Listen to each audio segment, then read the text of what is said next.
दोस्तों नमस्कार, मैं आप सभी का प्यारा दोस्त उत्तम दानवासी और आज आप लोगों के बीच में एक फिर से नया गीत लेके प्रस्तुत हूँ। इस गीत को लिखा है हमारे परम मित्र ठाकुर राम ने।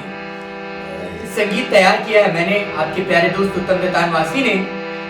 तबले पे हैं फकीर दास जी और मंजीरे पे भाई, आपका नाम बता दीजिए। सुरेंद्र मानिकपुरी जी हैं मंजीरे पे। तो लीजिए, प्रस्तुत है भाई ठाकुर राम जी द्वारा लिखित यह गीत मोला मार झन नजरिया के बाण गोरिया।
के बान गोरिया, मुला मार झन नजरिया के बान गोरिया।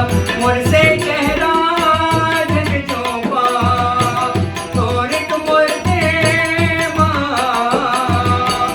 मुझसे चेहरा जग चौपा थोड़िक मुर्दे माँ। मुर फेरला बड़ा चंद्रिया गोरिया, मुला मार झन नजरिया के बान गोरिया, मुला मार झन नजरिया के बान गोरिया।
मुला मार झन नजरिया के पान गोरिया, मुला मार झन नजरिया के पान गोरिया, मुला मार झन नजरिया के पान गोरिया।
परान गोरिया मुला मार नजरिया के पान